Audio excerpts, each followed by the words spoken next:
ഒന്നാണ് നമ്മൾ ക്രിസ്മസ് പുതുവത്സര ആഘോഷം നിലാവ് 2025 ആഘോഷ പരിപാടികൾ വെള്ളിയാകുളം NSS കരയോഗ ഹാളിൽ നടന്നു. കോക്കമംഗലം സെൻറ് ആൻ്റണീസ് ഹൈസ്കൂളിലെ 1986-87 ബാച്ചിലെ പൂർവ്വ വിദ്യാർത്ഥി സംഘടനയാണ് ഒന്നാണ് നമ്മൾ. ഇവരുടെ നേതൃത്വത്തിലാണ് വെള്ളിയാകുളം NSS കരയോഗ ഹാളിൽ നിലാവ് 2025 എന്ന പേരിൽ ക്രിസ്മസ് പുതുവത്സര ആഘോഷവും ആർപ്പോ 2024 എന്ന പേരിൽ മ്യൂസിക് ആൽബത്തിൻ്റെ പ്രകാശനവും നടന്നത്. പ്രശസ്ത തിരക്കഥാകൃത്തും നടനുമായ സുനീഷ് വാരനാട് ആഘോഷ പരിപാടികൾ ഉദ്ഘാടനം ചെയ്തു.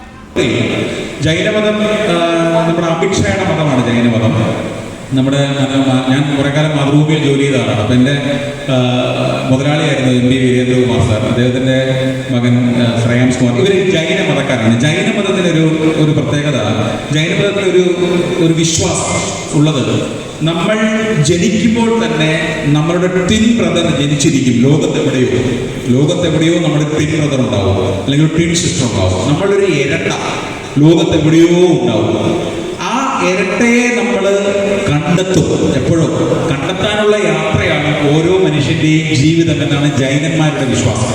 അപ്പോൾ ആ മനുഷ്യനെ കണ്ടെത്താൻ, എൻ്റെ ഇരട്ടയെ എന്നെ പോലെ തന്നെ ചിന്തിക്കുകയും സ്നേഹിക്കുകയും പ്രവർത്തിക്കുകയും ചെയ്യുന്ന എൻ്റെ ഒരു സൗഹൃദത്തെ, അല്ലെങ്കിൽ എന്നെപ്പോലത്തെ ഒരാളെ കണ്ടെത്താൻ ഓരോ മനുഷ്യനും നടത്തുന്നൊരു യാത്രയുണ്ട്. അത് പലപ്പോഴും ചില ആൾക്കാർക്ക് ഭാഗ്യമായി ലഭിക്കും, തൻ്റെ സ്വന്തം ഭാര്യയെ തന്നെ ലഭിക്കും. അതിന് സോൾമേറ്റ് എന്നാണ് പറയുക. ഇപ്പോൾ പുതിയ കാലത്തെ കുട്ടികൾക്കൊക്കെ അവരുടെ സോൾമേറ്റ് എന്ന് പറയും. വളരെ പെട്ടെന്ന് മനസ്സിലാകും പുതിയ കുട്ടികൾ. എൻ്റെ സോൾമേറ്റ് ആണ് എന്ന് ഞാൻ പറയാം. S. ശ്രീകുമാർ അധ്യക്ഷത വഹിച്ചു. Sister Bency, Sajitha G. Nath, Anilkumar OB, Michael CM, Rajalakshmi തുടങ്ങിയവർ സംസാരിച്ചു. സന്തോഷ് കുമാർ PV ക്കും ബിബി സോണിക്കും ആദരവ് നൽകി. തുടർന്ന് കലാപരിപാടികളും നടന്നു.